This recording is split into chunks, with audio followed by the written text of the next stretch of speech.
मित्रों नमस्कार। आपका फिर स्वागत है। आज भी हम कर्नाटक के बारे में बात करेंगे। कर्नाटक को लेकर तरह तरह तरह की खबरें आ रही हैं, क्योंकि कर्नाटक का जो चुनाव है वो बेसिकली प्रधानमंत्री मोदी बनाम राहुल गांधी है। क्योंकि राहुल गांधी को जिस तरह से 2 साल की सज़ा हुई है और उनको लोकसभा सदस्यता गई है, और इससे पहले उन्होंने भारत जोड़ो यात्रा निकाली थी। तो एक मुद्दा ये है, और दूसरा प्रधानमंत्री मोदी की इज्जत है, क्योंकि वो हर जगह चुनाव जीत रहे हैं और 2024 का चुनाव भी जीतना है। तो जो कर्नाटका का चुनाव है वो दक्षिण का द्वार है। जो दक्षिण की करीबन 139 सीटें हैं, उनमें केवल कर्नाटक ही है जहां भाजपा को सीटें मिलती हैं। कर्नाटक की 28 में से 25 सीटें बीजेपी ने जीती हैं।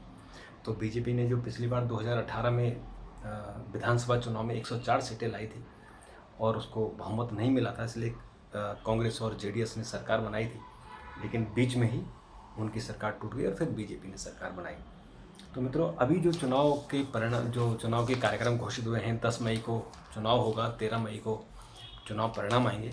तो उसके लिए कांग्रेस के लिए यहाँ पर क्या महत्वपूर्ण है कि कांग्रेस का जो राष्ट्रीय अध्यक्ष हैं वो मल्लिकार्जुन खड़गे हैं, वो कर्नाटक के हैं। तो इसलिए एक सिंपैथी भी होती है कि हमारा नेता है और अगर ये चुनाव हार गया तो बड़ी बदनामी होगी। जैसे कि गुजरात में मोदी कभी चुनाव नहीं हारते, क्योंकि गुजरातियों को लगता है कि हमारे अभिमान है, हमारे प्राइड है, तो इसलिए गुजरात में जो भी चुनाव होते हैं वो बीजेपी जीतती है। तो ऐसे ही क्या कर्नाटक में भी होगा? क्या मल्लिकार्जुन खड़गे की इज्जत कर्नाटक के लोग रखेंगे, या वो कांग्रेस और बीजेपी में या जेडीएस में बट जाएंगे? तो देखने वाली बात होगी। आज हम आपको सेक्टर वाइज बताते हैं, यानी क्षेत्र वाइज, कि जो वहाँ के कर्नाटक में वैसे कुल 6 क्षेत्र हैं, और उन क्षेत्रों को अलग अलग, जैसे राजनीतिक दल अपने हिसाब से बांटते हैं, और जो आरएसएस वाले अपने हिसाब से बांटते हैं, कांग्रेस अपने हिसाब से बांटती है, मीडिया वाले अपने हिसाब से बांटते हैं। तो हम शुरू करते हैं मैसूर क्षेत्र से। जो मैसूर क्षेत्र है बेसिकली ये दक्षिण कर्नाटका का इलाका है, जहाँ बेंगलुरु भी है, और ये वोकालिंगा क्षेत्र है। ये वोकालिंगा के जो लीडर हैं वो बेसिकली एच डी कुमारस्वामी हैं, यानी उनके पिताजी एच डी देवेगौड़ा, और कांग्रेस के जो अभी वर्तमान प्रेसिडेंट हैं डी शिव कुमार, वो भी वोकालिंगा है। तो उनको यहाँ ज़्यादा मत मिलते हैं, और चूँकि जातीय समीकरण होता है इसलिए मिलते हैं। तो 2018 की हम बात कर रहे हैं, तो यहाँ की कुल 64 सीटें हैं। जो मैसूरू रीजन है उसमें पिछली बार जेडीएस को 64 में से 23 सीटें मिली थी। जैसे उनके पिताजी एच डी देवेगौड़ा प्रधानमंत्री भी रहे हैं, तो उनको 23 सीटें, फिर नंबर 2 पर कांग्रेस रही थी, उनको 16 सीटें मिली थी, और भाजपा को 11 सीटें मिली थी। तो इसलिए ये क्षेत्र ज़्यादा ज़रूरी है। और बेंगलुरु में हर बार बीजेपी को सीटें मिलती थी, 2018 में कम मिली थी। और चूँकि इस बार अनंत कुमार भी नहीं है, उनकी मौत हो गई, नहीं तो अनंत कुमार के कारण भी बेंगलुरु में सीटें मिलती थी। तो ये आपका मैसूरू क्षेत्र हो गया। और इसी तरह से जो अन्य क्षेत्र हैं, जो भी जो ओपिनियन पोल आए हैं उनकी हम बात करें, तो 4 ओपिनियन पोल आए हैं। इन 4 में से 2 ने तो बताया है कि बीजेपी को सीटें मिलेंगी, और 2 ने बताया है कि, जैसे एबीपी न्यूज़ है, एबीपी न्यूज़ ने बताया कि कांग्रेस को 115 से 127 सीटें मिलेंगी, और बीजेपी को 68 से 80 सीटें। यानी सीधे सीधे वो कह रहे हैं कि कर्नाटका में कांग्रेस की सरकार आने वाली है, और जेडीएस को 23 से 35 सीटें मिलेंगी। जो मैट्रिज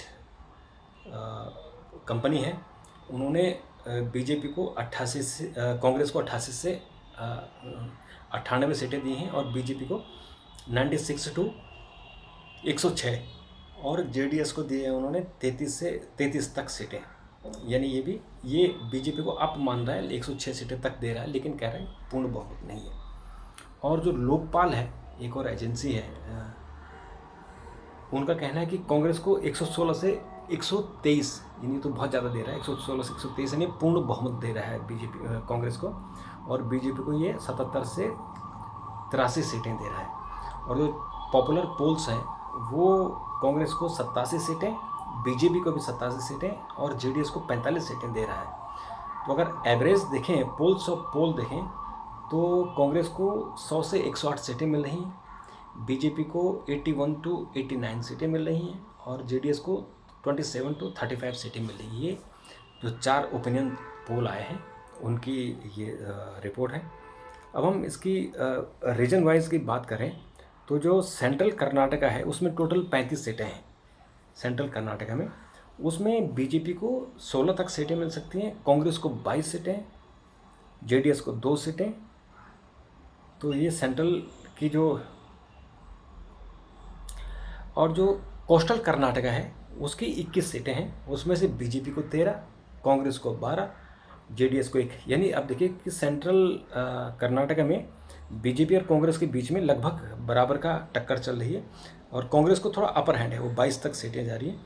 लेकिन कोस्टल में 13 सीटें बीजेपी को मिल रही हैं और 12 सीटें कांग्रेस को मिल रही हैं। इसी तरह से अगर हम ग्रेटर बेंगलुरु की बात करें, यहाँ 32 सीटें हैं, और इसमें से 11 से 15 सीटें बीजेपी को, कांग्रेस को 19 सीटें, जेडीएस को 3। और जो ओल्ड मैसूरू है, हमने मैसूरू रीजन अगर हम बात करें तो 64 सीटें हैं, और ओल्ड मैसूरू की बात करें तो उसमें 55 सीटें हैं। तो ओल्ड मैसूरू में बीजेपी को केवल 5 सीटें मिलेगी। बहुत चिंता की बात है बीजेपी के लिए यही, क्योंकि यहीं से ही वोकालिंगा जो समुदाय है वो जेडीएस को या कांग्रेस को वोट डालता है। तो कांग्रेस को यहाँ 88 सीटें मिले, 28 सीटें मिलेगी, 28 सीटें, क्योंकि इनके जो अध्यक्ष हैं डी शिवकुमार वो वोकालिंगा हैं। और जो जेडीएस को भी यहाँ 27 सीटें मिलेंगी, यहाँ एचडी कुमारस्वामी हैं। तो दोनों की सीटें ज़्यादा हो रही, बीजेपी को नुकसान हो रहा है। इसके अलावा जो मुंबई कर्नाटक यानी जो मुंबई से लगा हुआ कर्नाटक के साथ जो बेलगाम का जो इलाका है, जहाँ महाराष्ट्र और कर्नाटक को झगड़ा होता है कि हमारा क्षेत्र में है, उनका क्षेत्र में है, तो वहाँ की टोटल 50 सीटें हैं। वहाँ बीजेपी को 25, कांग्रेस को 29, जेडीएस को 1 मिलेगी। यहाँ बीजेपी और कांग्रेस बराबर है। और जो हैदराबाद कर्नाटका है, जो हैदराबाद से जुड़ा हुआ है, यानी आंध्र प्रदेश का जो सीमा है वहाँ से जुड़ा हुआ है, वहाँ की 31 सीटें हैं, और वो 31 सीटों में बीजेपी को 12, कांग्रेस को 23, जेडीएस को 1 सीट मिलेगी। तो इसी तरह से अगर हम उसकी बात करें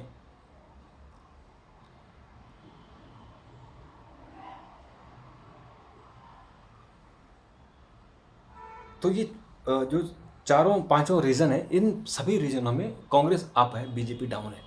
तो ये चिंता की बात है बीजेपी के लिए। तो बीजेपी को अपनी रणनीति बदलने की रहेगी। जैसे कल भी चर्चा थी कि शायद बीजेपी येदियुरप्पा को दोबारा से मुख्यमंत्री पद का दावेदार घोषित कर सकती है। तो ये बात भी देखने वाली होगी कि क्या ऐसा हो सकता है, क्योंकि येदियुरप्पा 79 के हो गए हैं, उनका बेटा भी चुनाव लड़ रहा है। तो अगर उनके बेटे को, ये हो सकता है कुछ दिन के लिए सीएम बन जाए, फिर इनके बेटे को सीएम बना दे, इसका भी कुछ पता नहीं बीजेपी में क्या चल रहा है। लेकिन कांग्रेस ने 125 सीटें डिक्लेयर कर दी है, तो वो उन्होंने अपनी तैयारी कर ली कि हमें ये जीतना है। और बीजेपी ने अभी अपनी सीटें तय नहीं की हैं, वो शायद अभी 2-4 दिन में उनकी पार्लियामेंट्री बोर्ड की मीटिंग होगी तो तब तय करेंगे। तो कर्नाटका चुनाव का जो रास्ता है वो 2024 के लोकसभा के चुनाव तक जाता है। तो इसलिए यहाँ बीजेपी और कांग्रेस दोनों की निगाहें लगी हुई हैं, और दोनों चुनाव जीतने के लिए पूरी ताकत झोंके हुए हैं। मित्रों, अगर आपके कोई सवाल हो या आपके कोई सुझाव हो, आपके पास और कोई सूचना हो तो ज़रूर मुझे दीजिए, मैं आपका इंतज़ार करूँगा। और चैनल को सब्सक्राइब करना ना भूलें। थैंक यू, धन्यवाद, नमस्कार।